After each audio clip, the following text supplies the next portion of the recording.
தங்கத்தோட விலை ராக்கெட்டை விட வேகமா போயிட்டு இருக்கிற இந்த டைம்ல தங்கம் வாங்கலாமா? அப்படியே வாங்கினாலும் எந்த மாதிரியான தங்கத்தை வாங்குறது அப்படின்னு நிறைய பேருக்கு டவுட் இருக்கும். எப்பவுமே மவுசு குறையாத ஒரு பொருள்னா அது தங்கம் தாங்க. எவ்வளவு விலை ஏறினாலும் ஏறுதே அப்படின்னு கவலைப்பட்டாலும் வாங்காம இருக்க போறது இல்லையே. இன்வெஸ்ட்மெண்ட்டாவும் சரி, நகையா வாங்குற போதும் சரி. கிராம் 2000 இருந்தப்பவும் வாங்கணும், இப்ப கிராம் 8000 தாண்டும் போதும் வாங்கிட்டு தான் இருக்கோம். மக்களுக்கு தெரிஞ்ச பாதுகாப்பான ஒரு முதலீடுனா அது தங்கம் தான். ஆனா அதுலயே நிறைய வகைகள் இருக்கு. Gold ETF, physical gold, SGB, digital gold, இந்த மாதிரி. இதுல எது முதலீட்டுக்கு சிறந்தது, ஈஸியா ஏழை மக்களாலையும் வாங்க முடியும் அப்படிங்கறத பத்தி தான் இந்த வீடியோல பார்க்க போறோம். அது மட்டும் இல்ல, அடுத்த 3 வருஷத்துல எது இன்வெஸ்ட்மெண்ட்லயே டாப்ல இருக்கும் அப்படின்னு சொல்ல போறோம். வீடியோவை கடைசி வரைக்கும் பாருங்க. வெல்கம் டு குரல் உலகம். தங்க விலை கிடுகிடுன்னு ஏறிட்டு தான் இருக்கு அப்படின்னு தெரிஞ்சாலும் விலை கொஞ்சம் கம்மியானா போதும், டக்குன்னு வாங்க கிளம்பிடுவோம். நகை வாங்கும் போது ஒரு சந்தோஷம் வருங்க, ஆனா கூடவே ஒரு கவலையும் வரும். என்னன்னு கேக்குறீங்களா? எக்ஸாம்பிளுக்கு ஒரு பவுன் 60,000னா ஒரு பவுன்ல நகை வாங்குறீங்கன்னு வைங்க. பட் அது உங்க கைக்கு வரும்போது பில்லுல 75,000 இருக்கும்.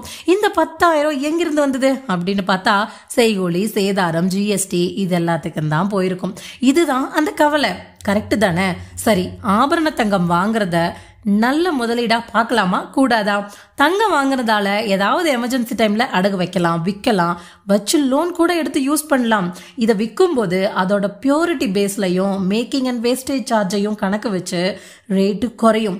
ஸோ கண்டிப்பா நீங்க நகை வாங்கும் போது எவ்வளவு பணம் கொடுத்து வாங்குனீங்களோ அதுல இருந்து 25 to 28% கம்மியா தான் உங்களுக்கு கிடைக்கும். இது பார்த்தா நஷ்டம் தானே? விலை ஏறி இருந்தாலும் 40,000க்கு அப்ப வாங்கினேன், இப்ப எனக்கு தங்கத்தோட விலை 60,000 இருக்கு, விலை ஏறி தானே இருக்கு அப்படின்னு நினைச்சாலும் லாபத்துல 25 to 28% கம்மியா தான் உங்க கைக்கு வரும். ஸோ நீங்க தங்க நகைகளா வாங்குறது நல்ல இன்வெஸ்ட்மெண்டா இல்லையா? அப்படி இல்லைன்னா அதுக்கு வேற ஏதாச்சும் வழி இருக்கா அப்படின்னு கேட்டா இருக்கு. தங்க நகைகளா வாங்காம கோல்டு காயின்ஸா வாங்கலாம். நகையை கம்பேர் பண்றப்ப காயின்ஸோட செய்கூலி சேதாரம் கம்மியா தான் இருக்கும். இதுக்கு 2 to 3% காசு தான் வேஸ்ட் ஆகும்.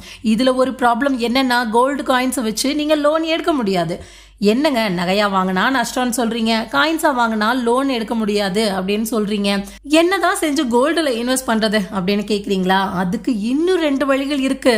அதுதான் 1 கோல்டு ETF, 2 கோல்டு பாண்ட் அதாவது SGP. இப்ப கோல்டு ETF அப்படின்னா என்னன்னு பார்க்கலாம். இது ஸ்டாக் மார்க்கெட்ல தங்க கட்டிகள் மேல டைரக்டா இன்வெஸ்ட் பண்ற மாதிரி. தங்க விலை எப்படி ஏறுது இறங்குதோ அதே போலதான் இதுவும் ஏறும் இறங்கும். இது எக்ஸ்சேஞ்ச் ட்ரேடட் ஃபண்ட், அதுதான் கோல்டு ETF. 1 கிராம் வாங்கணும்னா இப்போதைக்கு 8,000 கொடுக்கணும். இதுவே ஸ்டாக் மார்க்கெட்ல கோல்டு பீஸ் வெறும் 60 to 65 ரூபாய் மட்டும்தான். இதுவும் 24 கேரட் கோல்டு தான். ஆனா இதுக்கு செய்கூலி சேதாரம் இதெல்லாம் கிடையாது.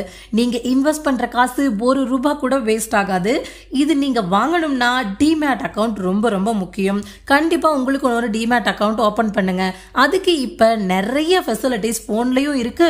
அப்படி தெரியாதவங்க பேங்க்குக்கு போய் உங்களோட அக்கௌண்ட்டை வச்சு அதுல இருந்தே ஒரு டிமேட் அக்கௌண்ட்டை ஓபன் பண்ணிக்கலாம். இதை பத்தின டீடைல் வேணும் அப்படின்னா கமெண்ட்ல டிமேட் அப்படின்னு கமெண்ட் பண்ணுங்க.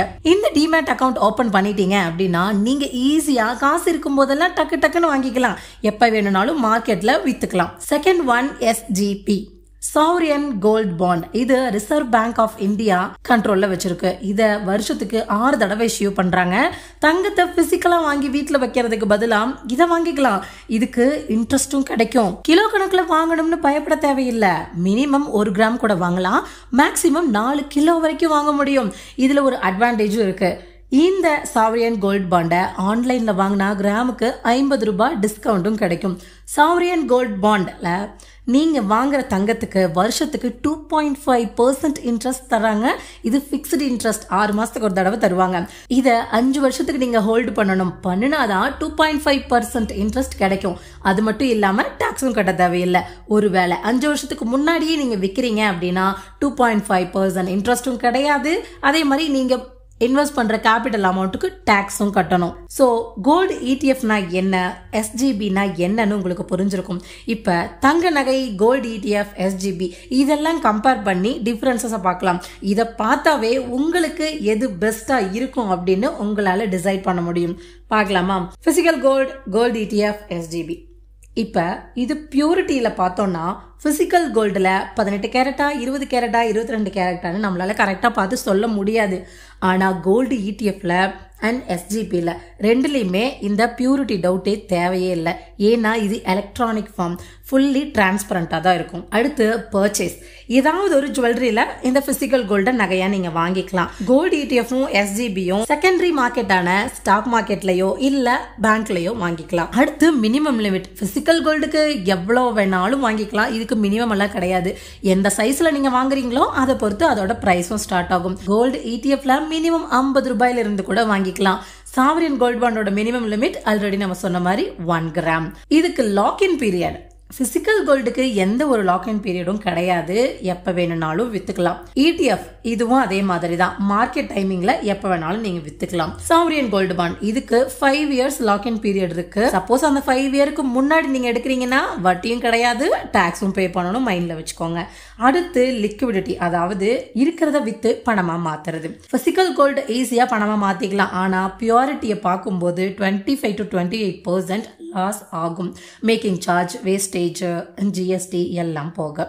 அடுத்து கோல்டு இடிஎஃப், இதுல எந்த நஷ்டமும் கிடையாது. மண்டே டு ஃப்ரைடே 9 to 5 எப்ப வேணும்னாலும் நீங்க ஸ்டாக் மார்க்கெட்ல வித்து பணமா மாத்திக்கலாம். சாவரியன் கோல்டு பாண்ட் இதுவும் ஸ்டாக் மார்க்கெட்ல வித்துக்கலாம். பட் இடிஎஃப் அளவுக்கு நிறைய பேர் இதை வாங்குறதுக்கு அவைலபிளா இருக்க மாட்டாங்க, கம்மியான அளவுல தான் இருப்பாங்க. அடுத்து வட்டி, நீங்க இன்வெஸ்ட் பண்ணி வாங்கின அந்த பொருளுக்கு வட்டி கிடைக்குமா அப்படின்னு பார்த்தா தங்க நகைக்கு எந்த ஒரு வட்டியும் கிடைக்காது. அதை வச்சு லோன் வேணா வாங்க முடியும். கோல்டு இடிஎஃப் இதுலயும் எந்த வட்டியும் கிடையாது. ஆனா சாவரியன் கோல்டு பாண்ட்ல 2.5% இன்ட்ரெஸ்ட் கிடைக்கும். சரி, தங்கத்துல முதலீடு பண்றது அப்படிங்கிறது நல்லதுதான். தங்கம் இன்னும் விலை சரியும் அப்படின்னு வெயிட் பண்ணி காலத்தை கடத்தாம முடிஞ்ச அளவுக்கு கோல்டு இடிஎஃப் கொஞ்சம் கொஞ்சமா வாங்க பாருங்க. ஸோ இப்போ உங்களுக்கு புரிஞ்சிருக்கும்னு நினைக்கிறேன். நீங்க இந்த 3 டைப்ல எதுல இன்வெஸ்ட் பண்றது பெஸ்ட்னு நினைக்கிறீங்களோ அதை கமெண்ட்ல சொல்லுங்க. அண்ட் லாஸ்டா ஒரு விஷயம் சொல்றேன்னு சொன்னேன்ல, அடுத்த 3 வருஷத்துல டாப்ல இருக்க போறது தங்கமோ வெள்ளியோ கிடையாது, கண்டிப்பா அது ஸ்டாக் மார்க்கெட் தான். ஸோ இது வரைக்கும் ஸ்டாக் மார்க்கெட்னா என்னன்னே தெரியாது அப்படின்னு நினைக்கிறவங்க கண்டிப்பா அதுல ஒரு அக்கௌண்ட் ஓபன் பண்ணி ஷேர்ஸை வாங்க ட்ரை பண்ணுங்க. அண்ட் எது கரெக்டு இல்லை அப்படிங்கிறத நல்லா அனலைஸ் பண்ணி ஷேர்ஸை வாங்குங்க. இந்த வீடியோ உங்களுக்கு பிடிச்சிருக்குன்னு நினைக்கிறேன். மறக்காம லைக் பண்ணுங்க, கமெண்ட் பண்ணுங்க, உங்க ஃப்ரெண்ட்ஸ்க்கு ஷேர் பண்ணுங்க. நம்ம சேனலை சப்ஸ்கிரைப் பண்ணிட்டு பெல் பட்டனையும் கிளிக் பண்ணிக்கோங்க. தேங்க்யூ.